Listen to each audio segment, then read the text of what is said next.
Cinebois to Cinemen, episode 20. 20. 20 episodes of pure cinema glory. Feels like a real landmark. Oh, definitely. Yeah. I don't know if that's because I don't really do a lot. That feels like a landmark to me. But I think it's, huge deal. I haven't done 20 of anything, so this is my first ever 20th of anything, apart from aging. Yeah. I've done 20 of lots of things I wouldn't want to disclose on a podcast. It's nothing I can be proud of, you know. Like marathons or push-ups or anything. It's all just the kind of stuff you don't want anyone to know. Not even yourself. You're not comfortable with yourself knowing, you know. No, yeah, agreed. Hope you're well, wherever you are, whatever you're doing. This week, the long-planned, long-in-the-works episode around the subject matter that all three of us were immediately enamoured with the moment Alfie Martin broached this to us on that blustery eve, that blustery drunken eve. Blokesploitation cinema. And of course, we can't not do that without the man himself, the scourge of the underworld. the man who pays the owner of Stone Island. It's Alfie Martin. Alfie Martin. I'm fully dressed up in Stone Island now. It's a shame that this isn't a video podcast, so people can't appreciate that, and my hideously sunburnt face. Because I live in the Costa del Crime, of course, which is why I'm recording remotely. Yeah. Thank you so much, and thank you so much for having me on the 20th episode as well. What an absolute honour it is to be back. Oh, man. Wouldn't be a 20th episode without you. No. Well, I guess not by definition. No. It also would be a 20th episode without the work of Nick Love et al. And I guess before we go into the meat and potatoes of the discussion, Alfie, give us and the audience, all three of them, we make that joke every week. And on the subject of poor viewership, no messages as well. Forgot to mention that. No emails, no Instagram messages. No. Please do message us on Instagram and email. I have been emailing you, but I'm guessing you're not getting them. But it's mostly just asking if you guys want to hang out and watch any Nick Love films. I haven't seen them, mate. I don't know whether. Really weird. Yeah, just they get deleted as soon as they come in, I guess. Yeah. That's weird, isn't it? But yes, Blokesploitation. I want us to cast our minds back, as sort of alluded to earlier, a drunken discussion, and we were talking about the podcast and episodes of subject matter that we can discuss, and you coined this term, and it immediately sort of brought so many films to mind, many of which we're going to discuss in this episode. But I guess before we really get into it, Alfie, give us your sort of definition of what a Blokesploitation film is. I think, much like its namesake, which is Blokesploitation cinema, it's a very specific time period of film, and it's kind of a post-Guy Ritchie British cinema. Not quite Edgar Wright, not quite Danny Boyle, a sort of slightly lower rung of filmmakers that were making very criminally oriented movies about, hard lads, a couple of going around beating up mugs, stuff like that. Wearing polo shirts and Stone Island, as you mentioned. And it's weird. It was like a really specific thing, but I think what makes it Blokesploitation is they're really geared towards men, lads, and they always had reviews from like Nuts or Zoo magazine, if you remember them. Some of the best critical minds really put their opinions on the boxes of films like Football Factory, The Business, and Outlaw, which are three examples of movies by the great auteur of this movement, Nicholas Love. Nicholas Love. Nicholas Amour. And filmed the Nicholas Amour. Yeah, it's like French equivalent filmmaker. That's like in my head, that's what it is. And I think like when we discussed it, it started opening up all these possibilities of like, I'll save some of the gems for later, but I think it's a movement, isn't it? You could argue. I don't think many will. So I've decided to maybe die on this hill of being the guy that's going to defend, or at least canonize Blokesploitation cinema. This could be an MA, guys. Is all I'm saying. Do you know what? I genuinely think it could be. Yeah. Really think it could be, because I think it was a brief but very powerful phenomena that I think really gripped a certain generation and certain cluster of men for a few years.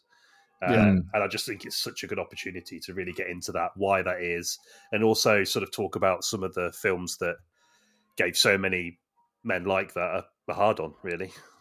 Yeah. For lack of a better term. Although the men that watched them and who did get the hard ons would never admit that.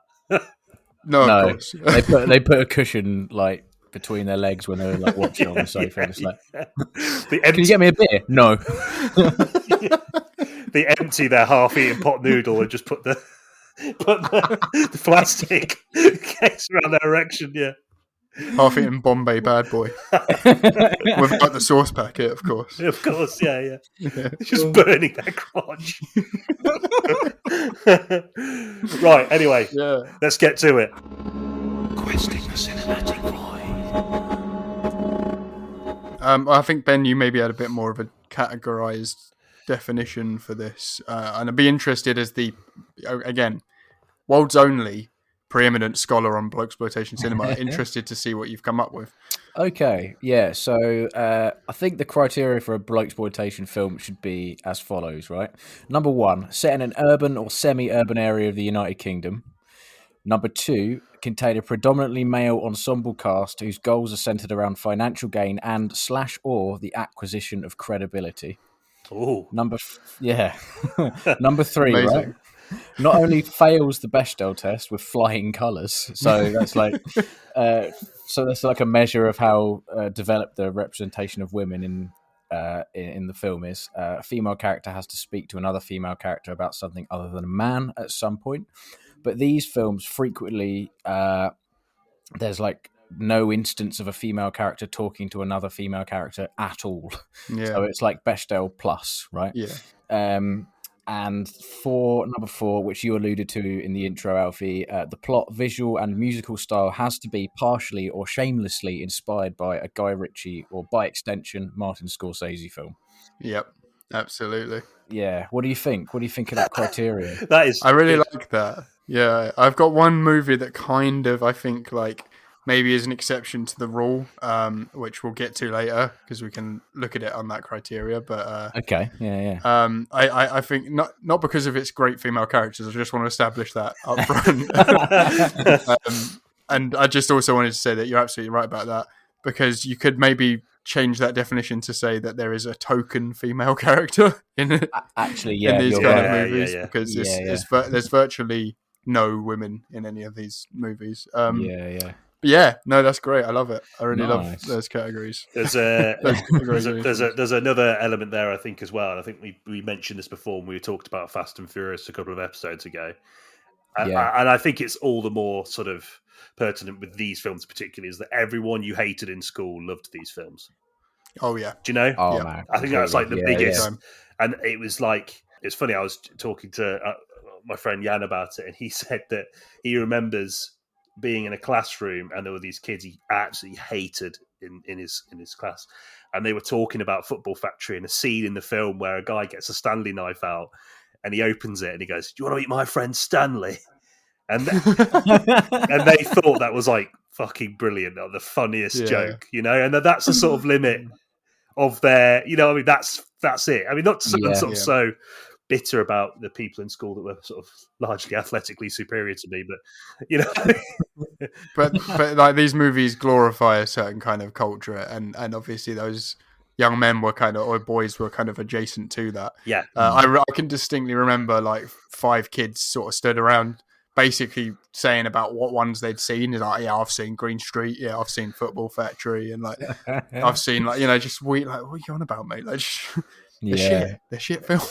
You know, like, I mean, like, looking back at them now, it's even more clear that these are badly made movies. But we'll save that for when we're actually looking at them individual basis. Yeah.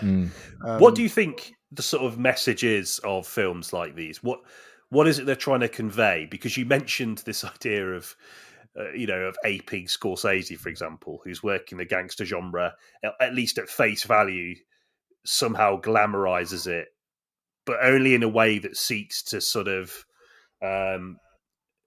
reveal the darker aspects of a life of criminality. But what do you think in the way in framing it alongside Scorsese, which is something I thought I'd never say, in regards to Football Factory and stuff?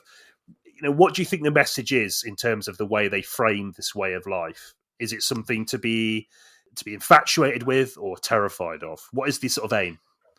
Well, I think like in regards to your first point about the Scorsese thing, I mean, like they are like so many of these movies ape and if not directly lift scenes from Scorsese films. Oh yeah, Football Factory in particular. Even in its structure. And I mean, the thing for me is that like I know a lot of people talk about Scorsese's sort of like the way he maybe glamorizes a certain outlaw kind of life, which is very in keeping with his kind of the fact that he's American and that's like they love outlaws over there. Yeah.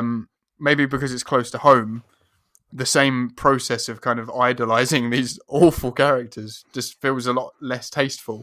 I do wonder if there's a satirical element, because I think all three of the films I watched have an element of social commentary, but unfortunately it's not a commentary that I would agree with in any instance. But I do think that there are elements of opinion. I think they're all very right-wing. They're all really right-wing movies, and that like socially they stand for kind of quite terrible values. At least I say terrible values that I don't personally align with. They're bigoted, and it's played for laughs. And one of the things that kind of bothers me the most about Football Factory, for example, is that movie doesn't attempt to critically engage with what it is they're saying in the movie. Like to the point that the main character Tommy gets battered, is in hospital, and the last scene in the film is him returning to his friends and basically saying like, this is my life, and you just kind of think like, is that a good message to kind of put out into the world, that it's just like, hey, you'll just keep doing it until inevitably you die or go to jail, like There's a similar thing in Green Street as well, at the end of Green Street, where it's just like, Green Street. I guess violence is the answer then. It's just like Elijah Wood, like I've seen his character, there's a sort of an arc with him and him learning to stand up for himself. But it is he sort of squares up to a guy that like fucked him over at uni and like almost punches him and then like gets him to back down. And then you're meant to think, oh yeah, so the way to sort of solve all your problems is just by going around and being like a thug. The Green Street is kind of like a reverse Good Will Hunting. It's amazing. like a guy that like comes from a kind of like hard life, sort of like being given an opportunity to excel. Like, and it's the inversion where a university educated boy drops out and decides to become a hooligan. That's really good. I think you're right about that. The idea of like, it seems to be about almost recapturing that sort of that strength, that masculine power as a tool to navigate the world, as a tool to push back against oppressive forces, or as a tool to sort of better your own existence and make your life better. And I think that's a really interesting thing to talk about, especially now when we seem to be having a bit of a culture debate, if you will. I mean, about the sort of merit of masculinity and how so many people, particularly young boys, are being swept up by this notion of like embracing a sort of more hardline, fiercely masculine approach as a way of navigating the world. And I find that really interesting in the context of these films, because these films predate this sort of this debate, by a good decade or so, don't they? Definitely. And I think that's really. I honestly. Yeah, I do. I think the appeal of these films is definitely centered around that sort of male stereotype of everything being really simple and simplified and like easy to work out. And so problems are like resolved by violence and violence alone. Friendships and relationships sort of replace love and compassion with just like almost like a weird code of ethics, particularly in Green Street. and like, you know, being selfish and narcissistic is easy and therefore like encouraged. And, you know, yeah, the simplification sort of bleeds into the actual filmmaking itself. So they always appear quite like cobbled together and unfinished, and like there's a lot of dodgy handheld cinematography, half baked, you know, or half baked or over baked acting. And you'll like this one, Alfie. It's shambolically shite graphic design. Oh, like, 100%. Yeah. You know, it's always that like graffiti or stencil graphic design style. You know, it's sort of almost to sort of rebel against overly complicated fonts. You know, we don't do away with fonts. It seems to use a lot of impact, like you know, the meme font. It seems to be like the go-to font on all of these films for some reason. Like Nick Love, and it's always written in impact for some reason.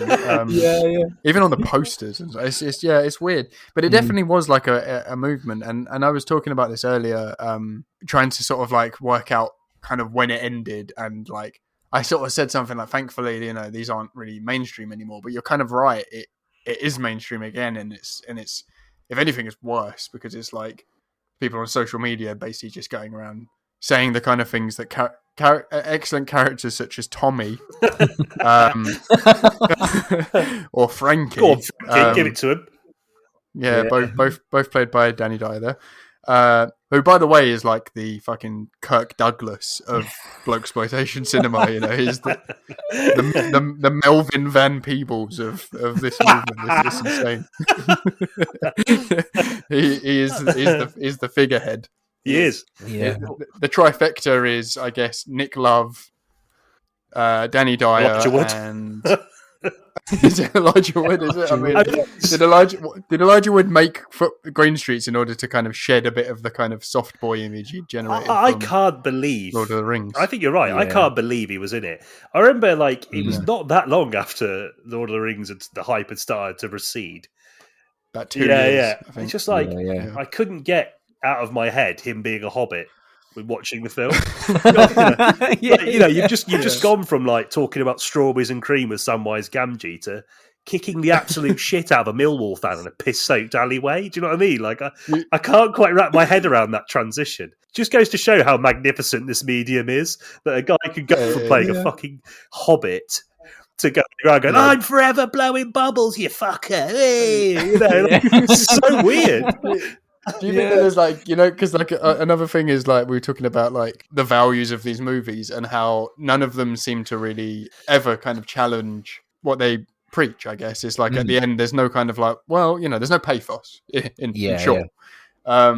Which makes Green Street in particular kind of look like a sort of really cheap knockoff of Fight Club, right down to like Charlie Hunnam being a kind of bootleg Brad Pitt and everything like that. You know? Yeah. I think this sort of idea of Elijah Wood's character is that he's like the closest thing to like a normal person.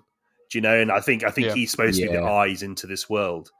And I think in a way that might have worked had he not so swiftly become enamored with a life of fucking base violence. Yeah. You know? It would probably be better if he left that world thinking like, this isn't the right world for me. Because like that's maybe where all of the Nick Love films fail, is that they were just introduced to like a morally repugnant character and were expected to just kind of be like, okay, you know, like, I'm going to root for this guy now, but like, you know, at least Green Street has the benefit of a kind of like an everyman in Elijah Wood. Every boy more like. I mean, I can't even, I mean, I'm not a fighter, as you well know, you know, but I would not be worried about bumping into him in an alleyway. Like, if I was wearing I was wearing a Derby shirt and he walked towards me in a Forest shirt and started having a go at me, the few times in my life I'd feel sort of confident about it ending. Honestly, Elijah Wood, his face, he just looks like if he looked at the London Underground tube map, he'd have a panic attack. You know what I mean? He doesn't look even remotely chiseled or anything. No, he doesn't. He's got such delicate features, hasn't he? Yeah. I mean, that's why he's Frodo, for crying out loud. Like, exactly. You know? And on the flip side, he can play creepy really well. You know, for the same reason. But he can't play menacing. He can't play tough. You know, I think exception of that is I love the idea that he like can't go for a fight because he had like, instead of having his usual Happy Meal, he had like a large McDonald's meal. It made him sick. It's just like pale in the background. Like, go on, get in there. I was like, Or get the large milkshake. Don't know why it's northern. Yeah, no, I mean that's really funny. So you watched Green Street then, Ben, didn't you? I did, yes. Watched it for the first time, actually. Oh, wow. It was quite an experience. Yeah. Some things, the bit where he sort of pronounces Manchester, so he's American, and it's like the voiceover is just unintentionally hilarious. Oh yeah, you showed me that. Yeah. I had to send you guys a video of like he goes like, we will never forget that day down in Manchester. It's just like, oh no. And it's like in Football Factory, you'd be like, yeah, we battered them slags in Manchester. You know? Just like, yeah. That's it. Like, next scene, you know, like. Sort of like preppy Harvard boy saying it. So strange. So by your categorization of Blokesploitation cinema, does Green Street fit? I think So urban setting in London, predominantly male ensemble cast. I think you could hardly argue like Charlie Hunnam and Rafe Spall, and I can't remember some of the other heavy hitters, but yeah, he makes it in there. They're not. I don't really know what their goal is ultimately, because there's not a lot of football in it. Even though it's about football hooliganism, there's like one footy match, and that's sort of it. They're fighting for credibility, though, I think, or like honor, I guess, ultimately, in whatever way. There's one female character in it, and she doesn't speak to any other women, and she does feel like a token female character. Yeah, I think this one might not be as inspired by Guy Ritchie, and it might fail on that hurdle ever so slightly. What do you think? I agree. Yeah, I think it almost exists, and I don't know if it is the case because I don't know quite when the production, if they overlap or anything. But Green Street almost feels like a Hollywood remake of Football Factory. I would agree in the sense that it's got a little bit more sheen, it's got a bit more budget. Yeah, like Football Factory, I think was a bit of a sleeper hit. Yeah, a low budget kind of British indie film. That made, you know, kind of like was probably a big hit on DVD. Yeah. And Green Street almost is like it's a more palatable, slightly more accessible version of it. Still absolutely repugnant. Yeah. Weirdly enough, directed by a woman. Yes, Academy Award nominated, no less. Yeah, is it Lexi Alexander? That's right. Yeah. That's right. Wow. Huh. Also directed Punisher Warzone, which I guess you could argue is Blokesploitation adjacent as well as a movie. Yeah. But on a broader sense. Yeah, agreed. Yeah. No, yeah, I agree. I think it definitely is a Blokesploitation film. I will give it to Green Street. It's sort of small bundle of honor, I guess, for being at least competently made. Like, it's still rough and handheld, but there's a kind of a polish to it in a weird sort of way. Like, it's not like Football Factory, which is lurid and inconsistent. Like, they clearly spent some time editing it and like kind of grading it and giving it a kind of a bit of a kind of dirty urban look. So fair enough, I guess, to it for that. It sort of feels like it was intentionally trying something, I suppose. I agree. Yeah. I think it just feels a little bit more polished. Not sure specific. I mean, I feel like it's a Universal film. Okay. At least it was in the UK. I mean, it's got multiple titles. Green Street Hooligans. Yeah. And in some markets, just Hooligans. So they were just like, what's Green Street? Like, you know, I don't even think Green Street is particularly well known as like a term relating to West Ham. Like you would know, you know, it's a weird one. But anyway, Green Street is a bad movie.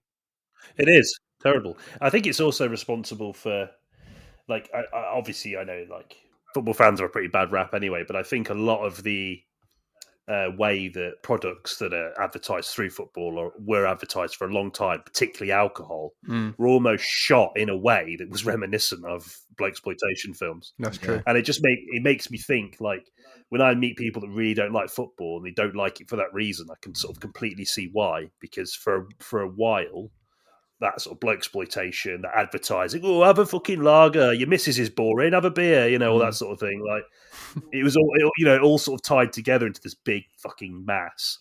And I think for a while it almost seemed impossible to imagine football without that. Yeah. Well, certainly English football without that without Charlie Hunman and Elijah Wood and Ray Spall, who I completely forgot was in the film. And has thankfully moved on to, I mean, all of them, but they've all moved on to considerably better things as actors. The same cannot be said for the cast of Football Factory, with a few exceptions, because it's weirdly stacked. It's got like Danny Dyer, who is just a living meme at this point. Like a bunch, like Tamar Hassan, who's kind of like a weird sort of established British character actor that kind of turns up and stuff. Seems to love playing gangsters, and weirdly Neil Maskell, who's in like Kill List, which is an amazing film, and he's so good in that movie that I'm watching Football Factory. I'm like, why the fuck is he in this? Like, what are you doing? Yeah, it's funny that. Yeah. It's funny that Danny Dyer is now in EastEnders, because I just feel like Football Factory is basically just a violent episode of EastEnders stretched over an hour and a half. It is. Yeah. It is. It kind of aims for social realism, a la, Ken Loach to a degree, but like maybe more likely Shane Meadows. But it typically just only reaches the heights of a bad episode of EastEnders. Yeah. The subplot when Ian Beale joined a football firm, like...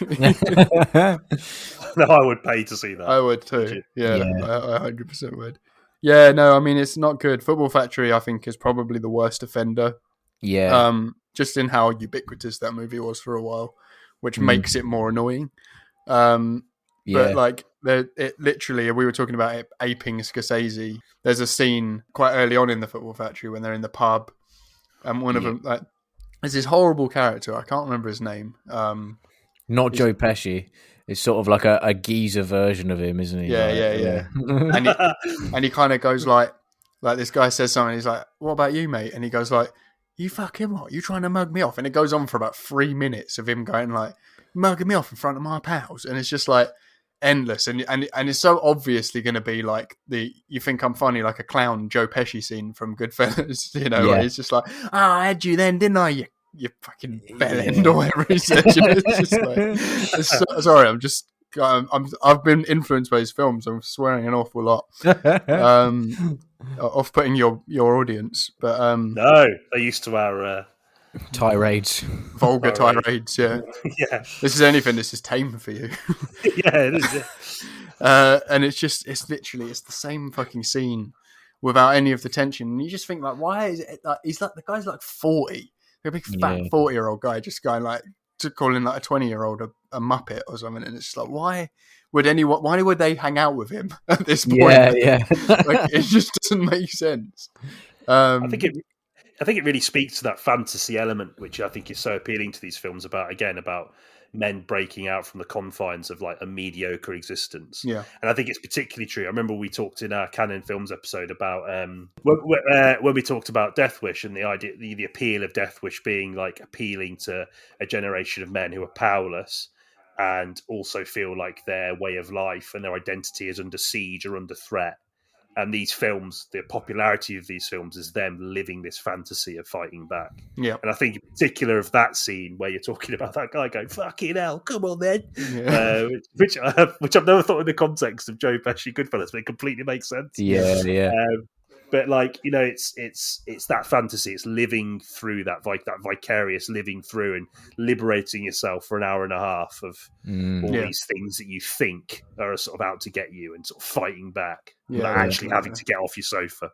I know. There's a lot of scenes in all of these films where like where Danny Dyer narrating, presumably on behalf of Nick Love's own subconscious, or not even that, but like, Nick Love's deranged ramblings, says stuff like, like they're worried about what the influence we're putting on kids when they're out noncing at night, and it's like, what are you on about? Like, just like weird tangential kind of like rambling, paranoid ramblings about like they always go there, don't they? Like that's the way they justify it. Yeah. They've got to go to noncing. They've got to use like paedophilia as like a way to justify violence. Yeah, like violence is fine because there is because of it is like that. I mean, and the thing is, the violence is despicable, and there's scenes like there's a scene that you could argue is quite funny because it almost occasionally seems to have a bit of social commentary, like I've said before, where there's a scene where the horrible fat bloke, the non-Joe Pesci of the film, whose name escapes me, is kind of Tezza, probably Tezza or Tezza like, Four Fingers or something. Baz or something. Yeah. Baz Luhrmann. Baz Luhrmann, yeah. And is at a child, like presumably his son's football game, and across the other side of the pitch is Tamar Hassan, who is he's Millwall. He's the Millwall guy, and they're all they're not fucking Millwall, you mug, kind of thing. And they're heckling each other across this kids' football match, and they actually fight in the middle of the kids' football pitch, which is just so stupid.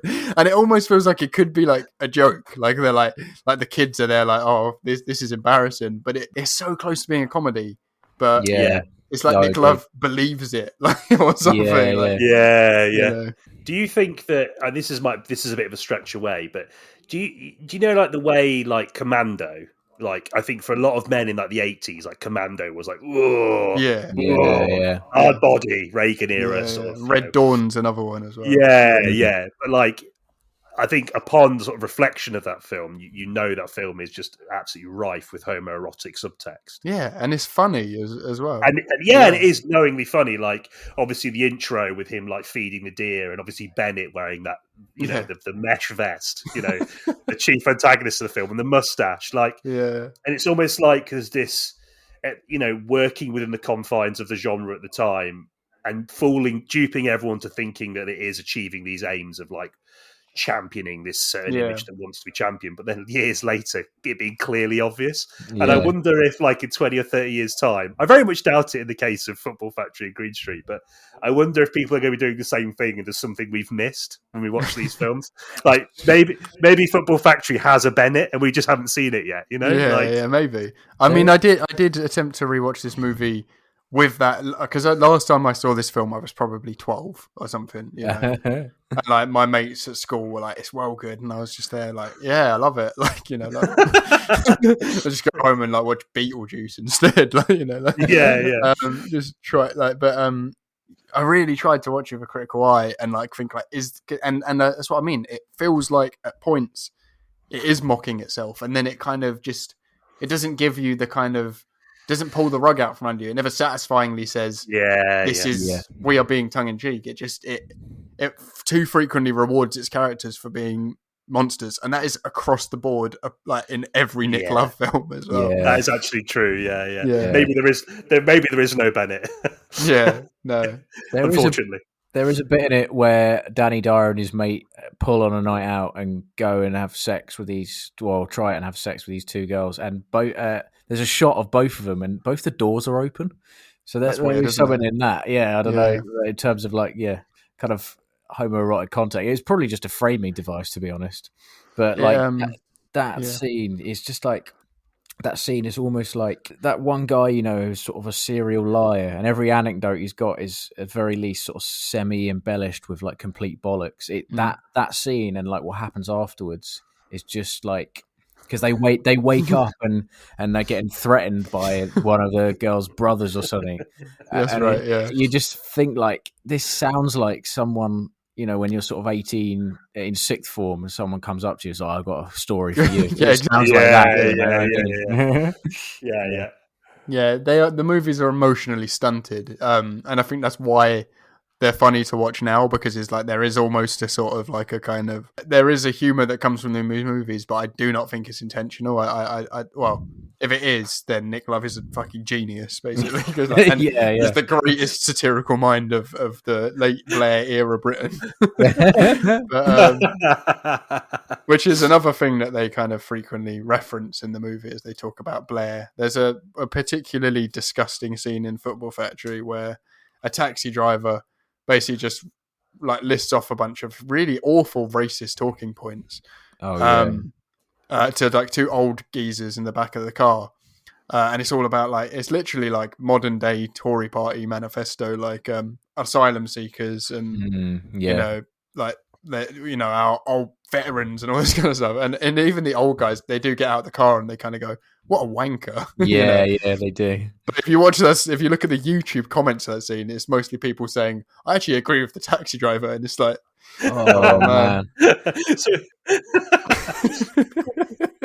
didn't even achieve that. The one time Nick tries to claw back some sort of social credentials, the people just ignore it. The people agree with it because he's amplifying arguably the worst possible. Like, oh my god, yeah. And there's a bit as well in the narration where he goes, "Cabby's might have a point." You're like, "Oh Jesus Christ!" Like, no, like, oh, I remember that really vividly. Of being like, "Oh, that's no." So this is just actually openly racist now. Yeah, this is awful. An extended scene of that, and the business isn't much better. But I mean, it feels like a parody, like the kind of films that we would have made at uni when we went and made an action film, like right, yeah. Danny Dyer running around in like a Lacoste tracksuit, and it's supposedly an 80s setting. It's like they had no money, but they wanted to remake GTA Vice City. It's got all of these 80s bangers on the soundtrack. They're all wearing like I say, like 80s tracksuits, and for some reason all the neon lighting just doesn't come through, and it looks like an episode of Benidorm. Basically, it's amazing. But it opens up with him like it does the classic, in media res. We start at the end, and then we wonder, how did Danny Dyer's character Frankie get into this situation? 6 months earlier, he's on a council estate in Thatcher's Britain, and he's literally watching Thatcher on the telly. Like, to just really put forward the point, like, there was nothing in the 80s. He turns off the telly. He sat with his mates, like, outside smoking a cigarette. Quite a nice shot.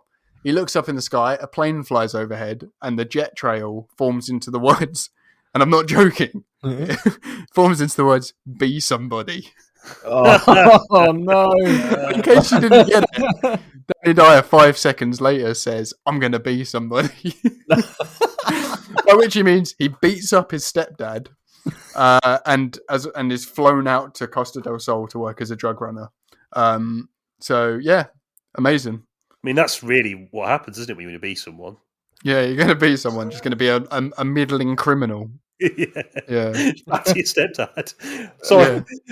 I saw it in the sky. I can't not. I have to. Yeah. It really is. It's the clouds formed and told me to go. To beat up my stepdad. He gets to the club, and again it's Tamar Hassan, an absolute mainstay.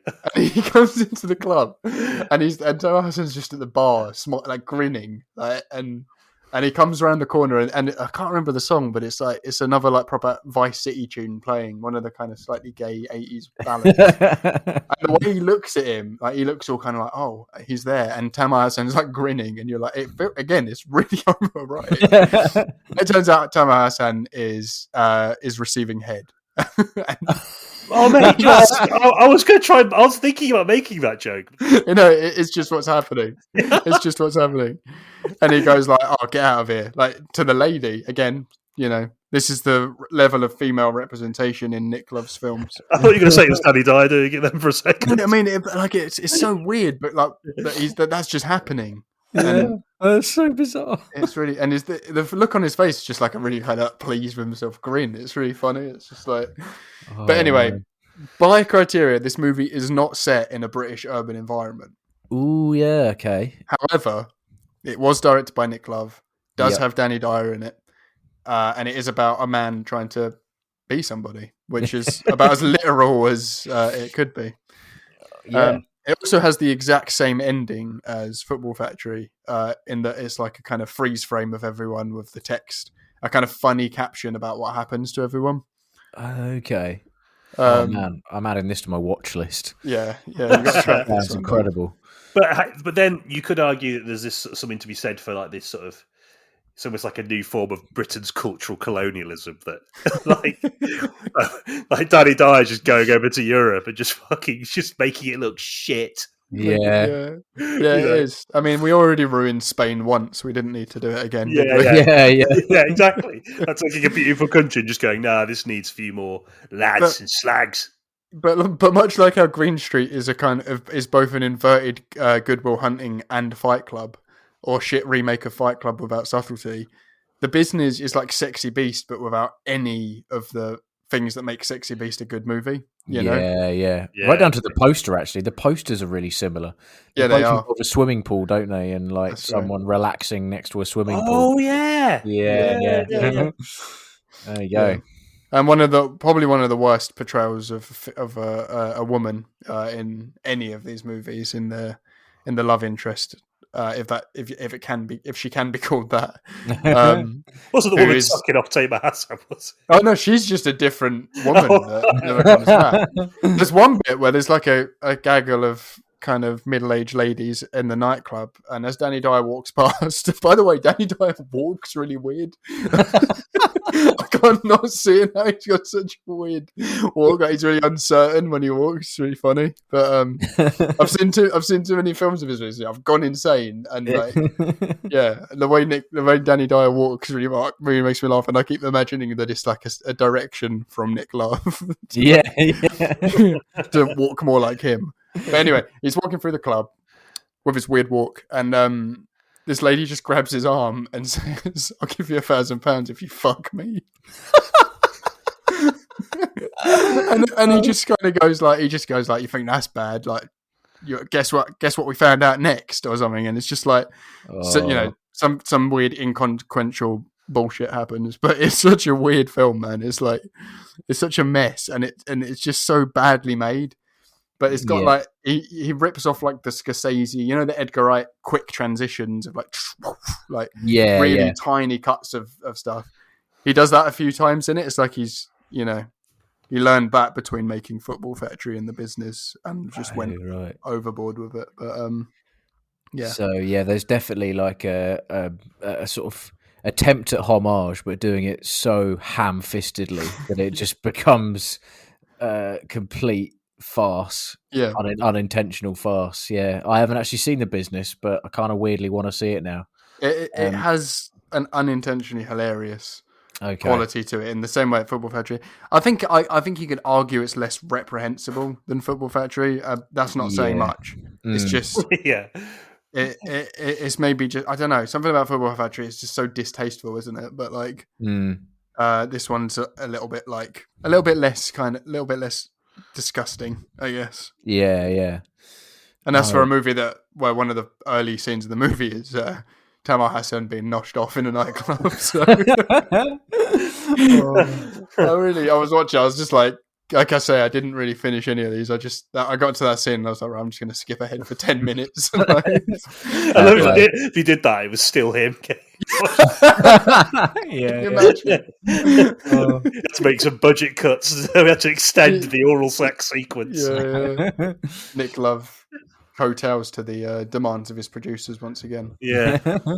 One weird thing is that I didn't mention about Football Factory is that it was produced by Rockstar Games. Oh God, yeah. Oh man, that's disappointing. Yeah, it was their first foray into film. There's one scene where I think they are playing Vice City. Right, okay. That's disappointing.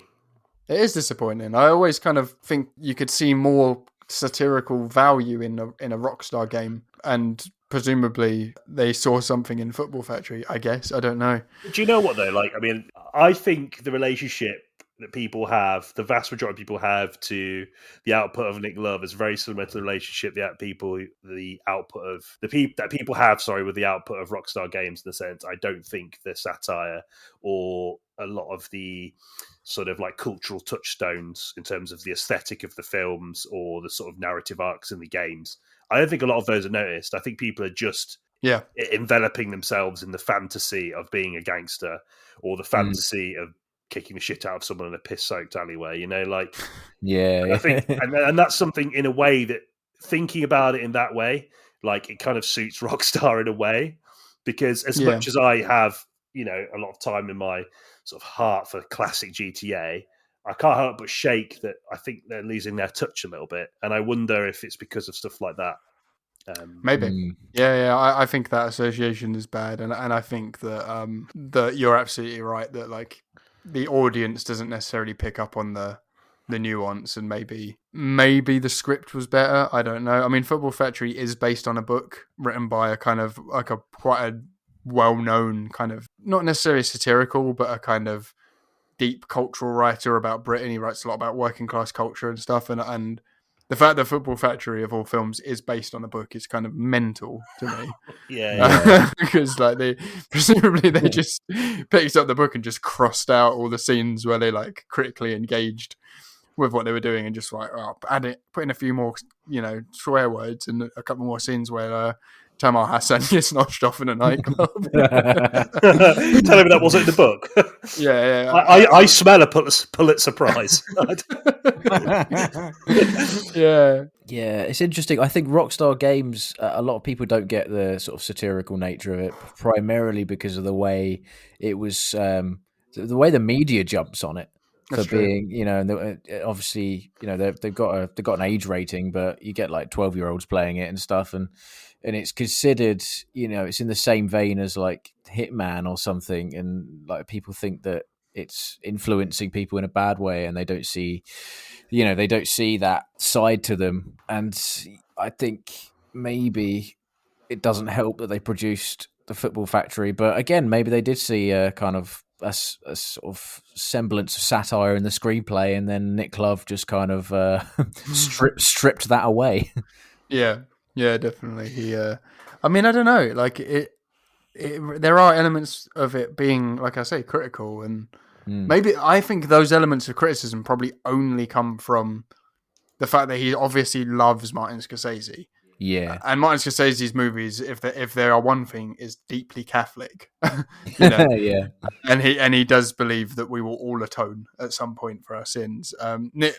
Nick Love, I don't think, got that far into The Last Temptation of Christ, because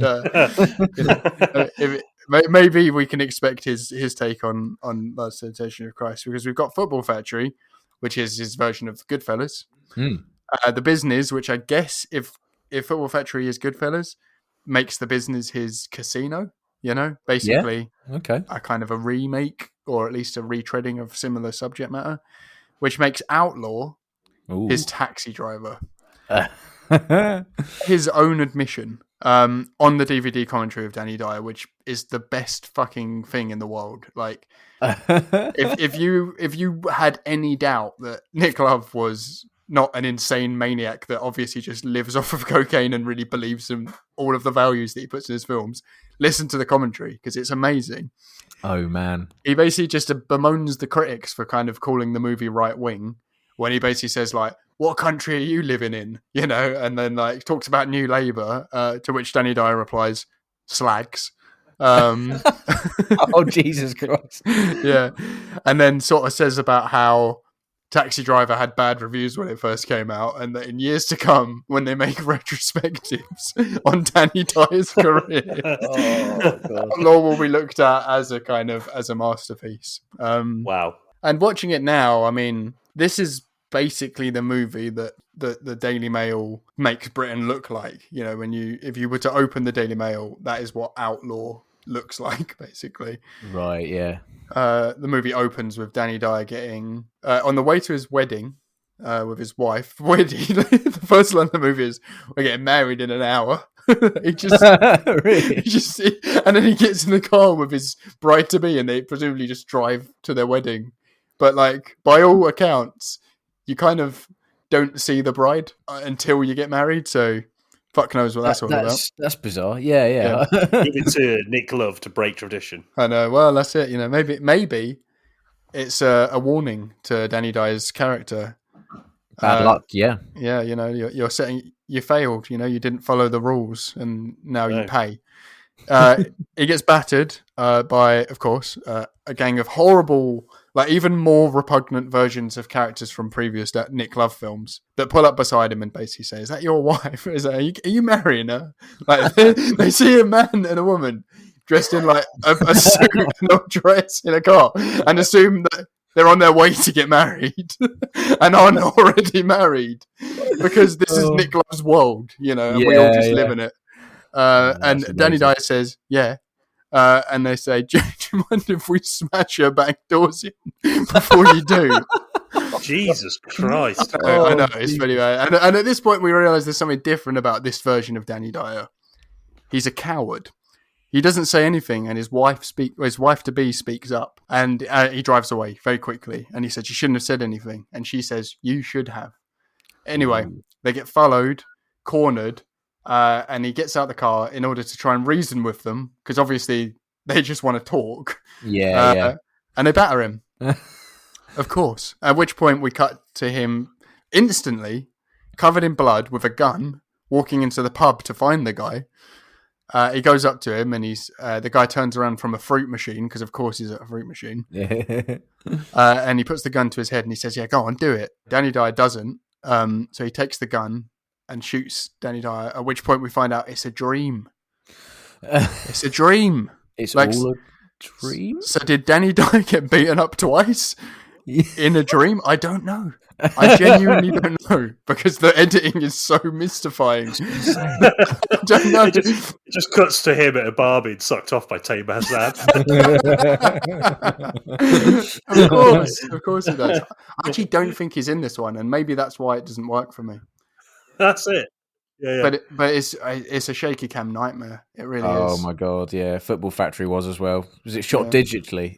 It looks it. Yeah, it does. But it's a weird one. It's like a kind of ensemble piece. We've got Sean Bean plays like a veteran returning home to his once great island and disgusted by what he's seen. Danny Dyer is a kind of just a meek guy that basically becomes a maniac. Lenny James, who is another great British actor, plays like a Crown Prosecution Service, like basically someone who prosecutes people that is pushed too far. And so they all just team up. They team up because of Sean Harris. Oh my god! The amazing Sean Harris. Yeah. Who is Method and presumably just followed Nick Love around for a few weeks in order to get the character. He follows him around for a few weeks and plays a security guard.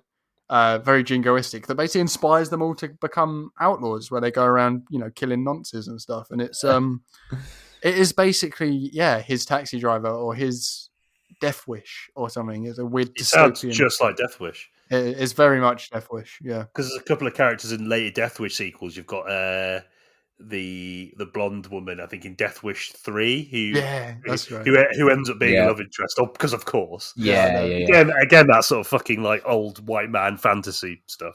But what producer was making the Death Wish films were thinking like the fans need a love interest, they want Paul Kersey to fall in love. No, they don't.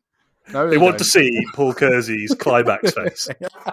No one wants to see that. The idea is like she represents the justice system, the failing justice system, and instead of sort of like reflecting internally on the justice system's failings to properly rehabilitate the incarcerated masses, the only way really to solve the problem is punishment.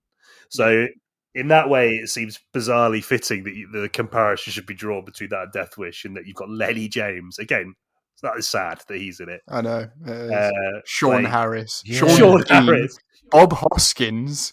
I mean, and Rupert Friend. I mean, he got some fucking big, acclaimed British actors in this. It's insane. Yeah. It's absolutely insane. There's some heavy hitters, man. Again, I mean, maybe he writes fucking beautiful scripts or something. Yeah. Slips a fiver in there. Yeah. In the commentary, he talks again. He's basically just moaning about film critics. And I beg you guys, if you don't watch Outlaws, just watch the commentary, because it is a work of art. He criticizes Mr. Bean's Holiday. Really? Ages, and he basically says it made 6 million, pulled in 6 million, that film, and we our one flopped, kind of thing. Oh god. Danny Dyer goes, 6 million. God, we're in the wrong game, mate. It's the same industry, Danny Dyer. It's the same industry, and are they were they planning a Mr. Bean style film starring Danny Dyer? Because I would have watched that. I absolutely would have watched that. But anyway, those are the 3 Nick Love films that I sort of put myself through in order to kind of help define this unique period of British cinema. And I think I have brain damage now. We're glad you did it, and it's so good to sort of finally realise this this topic, because it is absolutely fascinating. It's like a good way to get back at all of the frustration that we obviously collectively share about the genre. You know? I love the idea. The funny thing is, if either of these blokes who are involved in this film challenged us, we just run off. Completely. Yeah, 100%. Because we didn't get the message from the films that we should stand our ground and fight. Yeah, not. I'm going to hide behind these bins. The thing is, that's what most people, and Danny Dyer would hide behind a bin. We all know it. Yeah. He's not. He's just an actor. He just goes around calling people slags. And I mean, he went to public school. He's not. Man. Let's be real about Danny Dyer for a second. He's a man who's made his own myth, and he's done a good job at it. And Nick Love plays a big part in that. But they make movies that are just so reprehensible. Do you think that? When do you think it died? I kind of think it died with arguably Outlaw, but maybe his next film, The Firm, which I can't even find, let alone want to watch. But has anyone claimed the crown for Blokesploitation? I think it will come back. I think it's all. Joe, I was thinking about the idea of it dying. I think it died from popular culture, but I think it's just kept going. Yeah, underneath. I think it's definitely got like a really core audience of men who can't sleep because they've had too many Frey Bentos pies or something. They just stick it on, and they're like, "Oh," and the wife bangs on the floor, turn it down. It's like, no, it's Nick Love. I wonder if, I wonder genuinely if it will come back, because it seems to me that the climate, unfortunately, is perfect for it. Yeah. I mean, you have occasional films that stray into which territory. You have you remember, I actually didn't mind the film too much, but do you remember that film Legend, that Tom Hardy film? Oh, yeah. So that kind of, it's about the Cray twins, but it has elements of that. Yeah. That's very true. Yeah. I don't think there's been a full-blown one for a good while, or if there has, it just didn't get a cinematic release. It's probably in a bargain bin somewhere. A lot of these films get sequels as well. Like Green Street has some sequels. That's right. And what was the film? I don't know why it's so difficult to remember the name of this one. Rise of the Foot Soldier has 3 sequels. Yeah, one of them came out this year. So it's still going. It's simmering, isn't it? I think that's an interesting point that you make as well about the idea that it's sort of bleeding through into more mainstream films or culture. I'd even argue Peaky Blinders has got a little bit of it. Yeah, definitely. Yeah, definitely. Yeah. And I think Peaky Blinders is something that, I mean, it became the kind of modern equivalent of the Facebook post shared by some kind of God, your dad's mate kind of thing. It would be a picture of Cillian Murphy in character, and it would say something like, I'm a nice guy until you insult my dog or something like that. It is weird, isn't it? It's weird. And obviously there must have been something there for people to feel like Thomas Shelby. I imagine, I don't know Cillian Murphy, but I imagine he'd be pretty uncomfortable about the whole thing. Oh, yeah. But the idea, there must be a reason why a generation of frustrated men, or multiple generations of frustrated men, saw something in him enough to use him as the sort of poster boy for this sort of masculinity striking back. Their version of masculinity striking back. Cillian Murphy, he is uncomfortable with it. There's an interview with him where he talks about the haircut and how popular the haircut's become. And he's like, people forget the reason that haircut existed was because of lice. Yeah. It wasn't a fashion statement. It was a practical decision to get rid of head lice. And now everyone's going around with the Peaky Blinders haircut. And he's really baffled by it, actually. When I was looking at wedding suits, one of the suits was called the Shelby, which obviously is. And it was a nice suit, but I was like, I'm not even going to look at it because I don't want to end. What suit did you get married in? Yeah, I got married in the official Peaky Blinders suit. This merchandise suit. I kept some razors under my hat just in case. Yeah, of course. Yeah. That's the other thing. I bet when they started shooting Peaky Blinders and they shot the first fight scene with them hitting each other with hats, they were like, "This looks shit." We fucked up here. We should have done something cooler than flat caps with blades in them, because it just doesn't look good. They were sliding around with their hats. It's like, come on, mate. White Stripes song in the back, Royal Blood song in the background. Weird. Yeah, turn it off. No, to be honest, I just didn't finish it. No, I didn't finish it. But I think that's a really good point. I think you're right. I think it transferred into Peaky Blinders. Guy Ritchie still kind of keeps it alive, doesn't he? He returns to The Gentleman, yeah, that kind of thing. And that Jason Statham, Wrath of Man or something that came out That's right. recently. Yeah. He's straying back into that territory. I wanted to talk quickly, guys, if I may, about it's a film I actually absolutely love, which is kind of Blokesploitation-esque, but has a bit more to it, right? So, Layer Cake, right? Okay.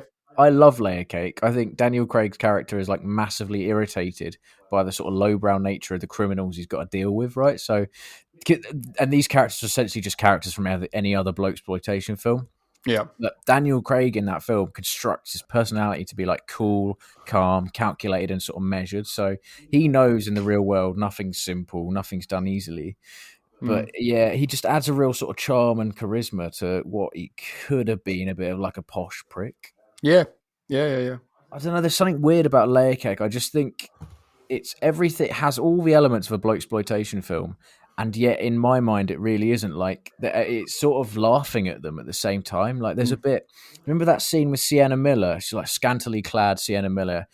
She very, very nearly seduces Daniel Craig. Right. So right before they can kind of consummate anything, these thugs come to his hotel room and just kick the shit out of him. Right. And it's sort of screaming at his male audience, oh, this is what you want, isn't it? Yeah, this is what you want. Well, you can't have it. I love that moment. Like, just love that moment so much. I love Layer Cake. Layer Cake was made. I remember hearing Matthew Vaughn talking about this because he produced Lock, Stock and Snatch. Yes. Maybe just Lock, Stock, but famously produced Guy Ritchie's first forays into cinema, and arguably the founding father of Blokesploitation cinema himself, Guy Ritchie. But Matthew Vaughn purposefully wanted to make a movie that kind of deconstructed and challenged and showed a different side, a more sophisticated side of the British crime underworld, and I think it works for it. It's a classier film. It does similarly ape scenes from Scorsese, which basically they all do. Yeah, they're all incapable. That's so odd, isn't it?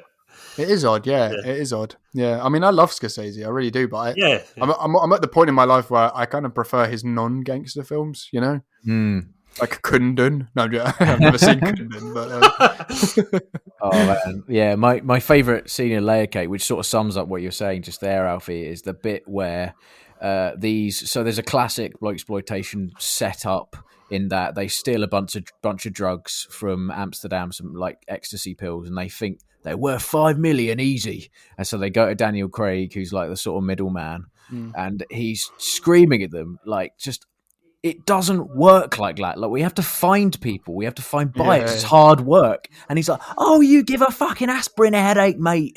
And Daniel Craig is not having any of it. Like, and that it just epitomizes, like, say, Matthew Vaughn's intentions there, of just kind of wanting to stray away from that sort of like seedy, like nasty, digitally shot British sort of, that kind of Nick Love style, and say, no, these people can be cool, and you can, you can kind of not aspire to be a criminal at all, but you just sort of aspire to be a little bit more like Daniel Craig in just the way he conducts himself.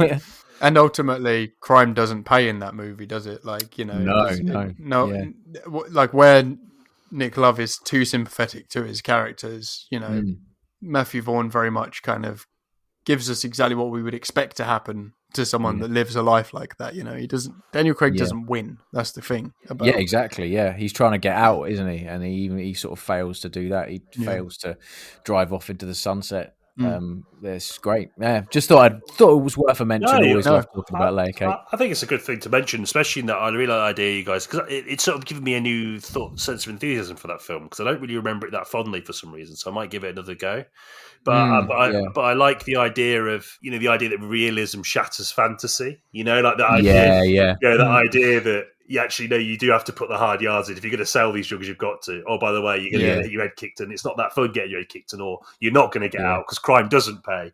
It's almost like this sort of like crooked facade that people like Nick Love and Danny Dyer have built.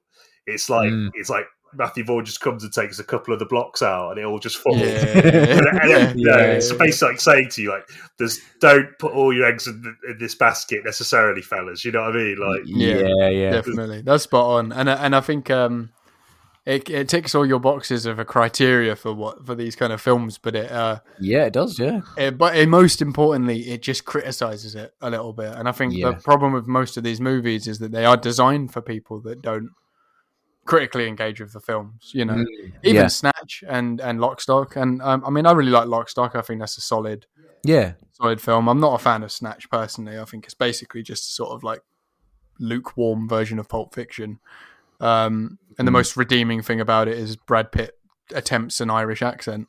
Other than that, not a fan, but Lock, Stock is good. Yeah, it's funny. I tried to watch Snatch about a year ago, having watched it before and enjoyed it. I couldn't get through it. Honestly, I turned it on. 10 minutes in, I was like, "This is shit."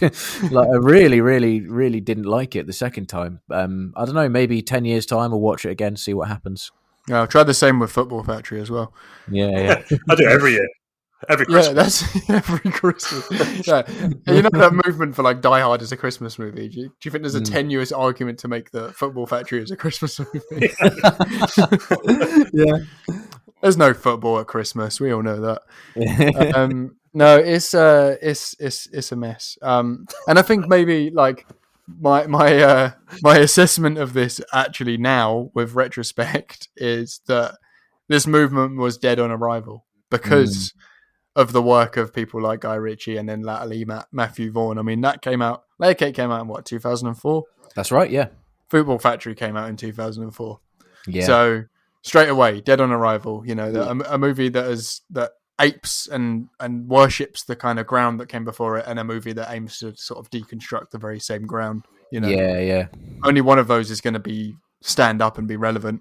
The most exciting thing about most of these movies is the fact that a lot of the actors went on to do quite interesting work afterwards, I think, really. Yeah. You got to pay your dues, haven't you?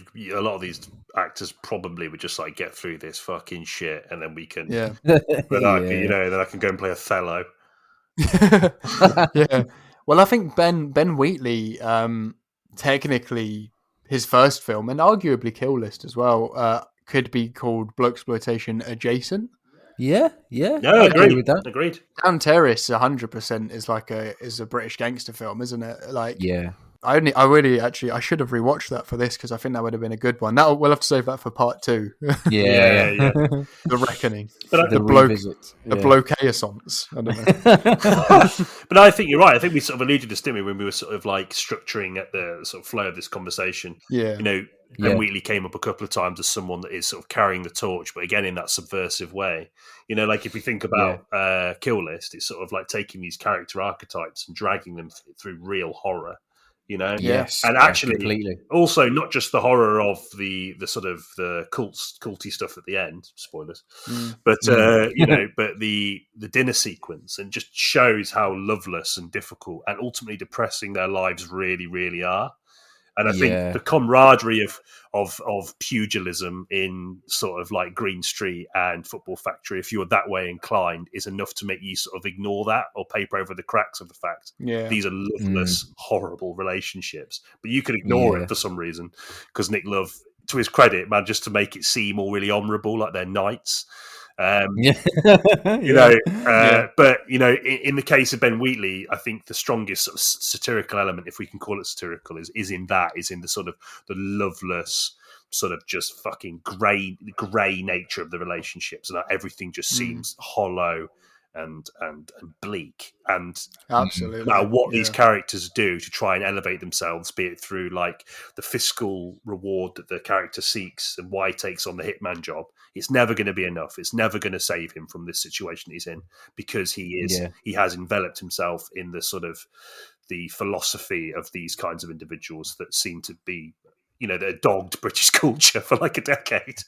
Yeah, no, definitely. Oh man, Kill List is excellent, and it's funny because it's actually really similar to Outlaw in like structure. It's I think Neil Maskell's character is where he fought in, is it Bosnia? Like that's where he fought in some kind of horrible. Yeah, I think it might be Bosnia. It's something like that. He was. The implication was that he was a soldier, basically. Yes. Oh no, it's Kiev. It's Kiev. Kiev, that's right. Yeah. Oh shit! And so he's returned from Kiev, which again more relevant than ever. But he's returned from Kiev, and he is what decides basically to become a hitman. And in the same way that like Outlaw takes aim at the kind of the worst aspects of British society, which I think is a justifiable criticism. Kill List does it too, but in a much more kind of challenging and like disturbing way. I mean, all of the people that our protagonists are kind of hired to kill in Kill List are evil, and we know that because they make a man like him break down. Like, Outlaw is the same idea, but it's like they want to be like Nick Love wants you to kind of praise these guys for going out and like taking life into their own hands, whereas Kill List, they're hired guns. They're just doing it again for personal gain, much like your criteria, Ben, which I think is spot on. But it's morally grey. It's not attempting to make you kind of go, these guys are righteous. These guys are doing this for a good reason. It makes you kind of go, why? Like, I'm rooting for them, but why? What's weird about Outlaw as well is that so many of his previous films, Nick Love's previous films, really glorify criminals, and then he makes this movie where we're supposed to be repulsed by them and kind of like be happy that people are taking like action into their own hands. It's very, very confused morally, whereas I feel like Kill List kind of it makes you kind of question the morals intentionally, by design. I think it does that as well. It does that by basically taking the archetype from a kind of Blokesploitation film and placing it largely in the first act, placing it in the house, right? Yeah. So their downtime, because there's a bit where he's getting frustrated because he's bought a jacuzzi and he can't fix it. And the sort of quiet dinners and the sort of the quiet suburban family life and how that the tension that. Boy, I love the way he does that. Oh, it's excellent. It's excellent. Really the script is excellent. Also, I think you into a really good point there as well about the nature of morality or criminality and the stages of criminality. Like you said that Nick Love sort of attempts to justify vigilante violence by saying, well, there's paedophiles around.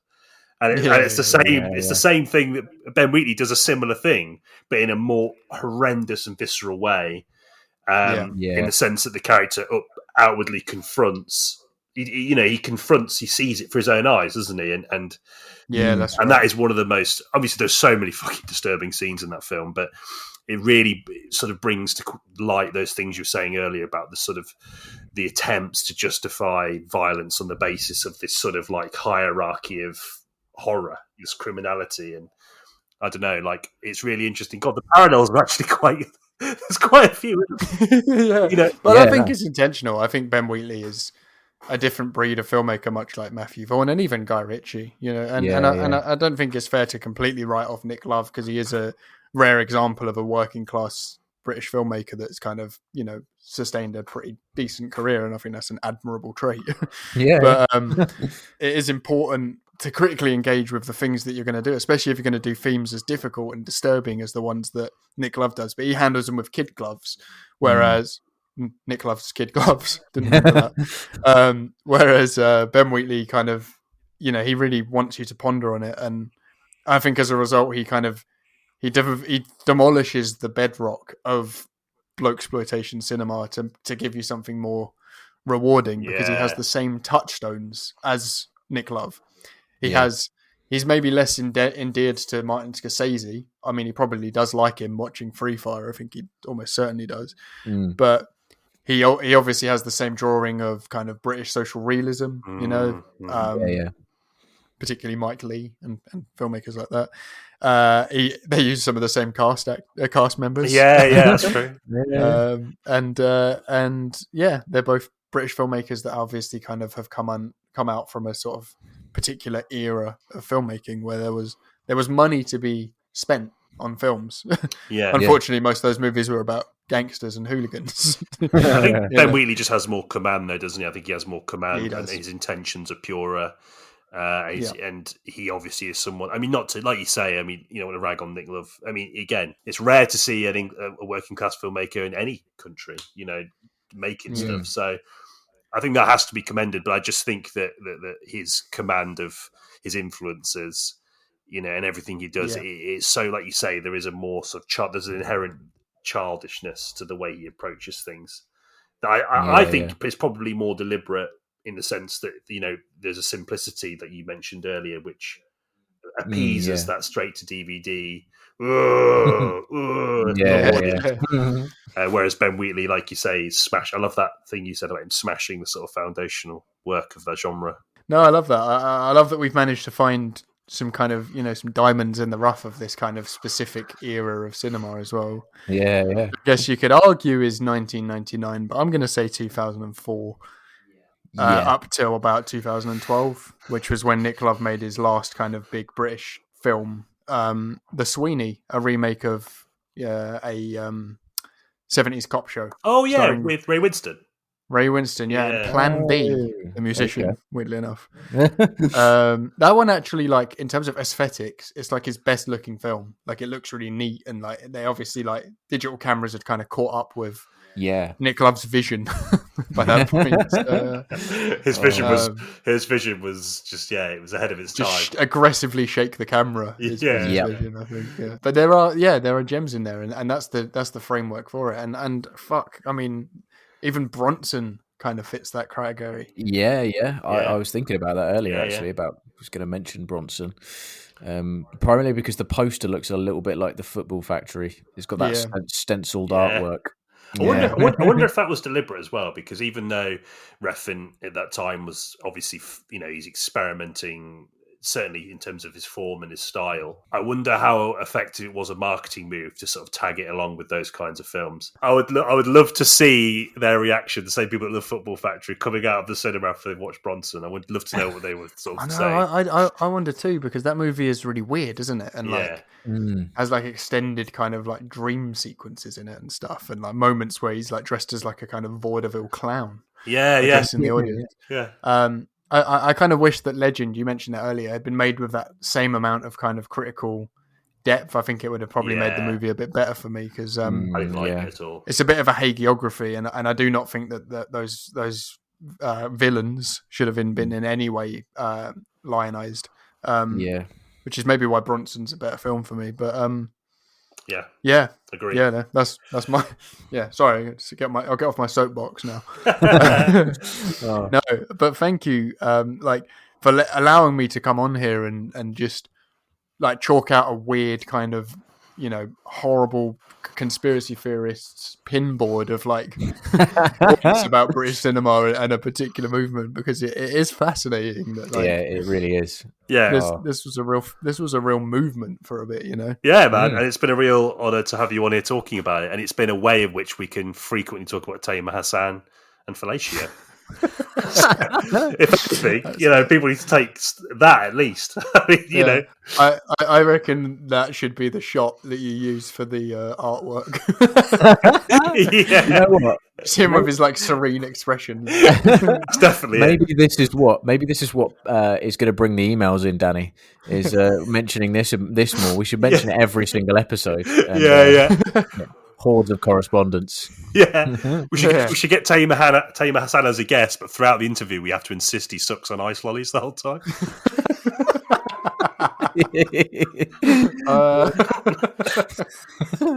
Get through like fucking 20 Calippos. It'd be such a coup for us to get him on, just to do that. I'd be really interested to actually hear what he makes of his time working on those films, because Nick Love gave him such prominent roles in those movies. I wonder if he was like, if he just loves it, if he's like, oh yeah, Nick Love's a fucking geezer, mate, or if he was like, or if he's like, yeah, actually, I really studied and tried to get into character when I was being noshed off in the nightclub, Weeks of preparation. That's great. Right, shall we get ourselves over to that little old outro? Absolutely. Questing the cinematic void. Well, there we have it then. Thank you so much, Alfie, for coming on. Again, it's been an absolute blast having you back. Thank you so much for having me. Yeah. and humouring me as well. Oh, not at all. It's been wicked, man. it's been a real blast to do. It's lived up to the hype that we set up all those months ago when we were drunkenly sat on my sofa. Yes, that's right. Yeah. So thank you so much, man. We love you all. Pleasure. Thank you, mate. And congratulations on 20 episodes. Yeah. Oh, yeah. Here's to the next 20. Yeah. Here's to the next 20. Maybe then we'll get an email. Yeah. Not bitter. Please Tam do. Hassan, presumably. Yeah. Right. Moving on to next week then. We alluded to this, I think, in the outro of our last episode. The Flash. Yes. Said before, but, DC's attempt to set up for the James Gunn evolution. That obviously DC, I think, are hedging all of their bets on, really. Mate, yeah. And I think this seems to be the film that's going to kick all that off. So interesting, especially interesting given all of the weird stuff going on with Ezra Miller. Yeah. I mean, I don't know, man. I mean, obviously, I don't know. We're going to have to address that. We try and avoid talking about stuff like that too much as it's a film podcast, but I think it'd be perhaps an area of discussion about how sort of Hollywood deals with, or how Hollywood projects the stars and how they sort of handle them and manipulate them, or even, in times like this, try and reconstruct them for the betterment of their movies. I don't know. Maybe that's something in that. Yeah, I think so. Yeah, it's interesting. I think that, we'll talk about this more next week, but the way they've handled it is just bizarre. I don't think it marks, the end of that kind of. The thing started in 2017 with like Weinstein and things like that, but it's definitely interesting how that has played out. I haven't seen any DC films in a really long time as well. So revisiting that and that whole ilk, and maybe sort of we'll touch on sort of Snyder and all that kind of stuff as well. Looking forward to it. Should be interesting. Yeah, I'm really interested to see what you guys have to say on that movie, because it's such an unusual element of Hollywood that this, like, apart from anything else, captured in the DCEU failure, and basically being the kind of death knell of said franchise. The backstory of the movie having about 5 different directors is fascinating. Yeah. And then Ezra Miller, the Ezra Miller of it all as well. You can't ignore that. No. But I'm really intrigued to hear what you have to say. I don't want to give away what I think about it. I'll wait until you've had your podcast and we'll chat about it personally on our premium exclusive podcast that you can only hear if you become our friends and hang out. Small price to pay, so I'm sure you'll agree. What an enticing prospect. But I'm excited to hear what you have to say, and thanks, man. Thanks again. No problem. I mean, it's going to be interesting because I was sort of thinking actually on the train back from work today. There's a bit of a roadmap always sort of established for films because next week is Asteroid City, so maybe we could do that. The week after is Indiana Jones. So just saying, It seems to have almost been written for us almost. I don't know how you feel about that, but I am up for that. That's a good trajectory. Wes Anderson episode will be interesting because my opinion on him isn't the most popular opinion. So there we go. I feel like at this point as well, like if you're not on the Wes Anderson train, I can't imagine there's ever going to be a movie that's going to make, like, with the way he kind of just doubles down on his aesthetic, that you're going to be like, oh, I get it now. Yeah, agreed. It's going to cement my my disliking, I think, Asteroid City based on the look of the trailer. But anyway, well, if there's one thing I could say is you've got a guaranteed listener for all 3 of your next episodes. Thank heavens. Email him as well, but maybe with a fake name. Yeah. I'll make multiple accounts. It'd be weird if we were like, we've got an email from Alfie.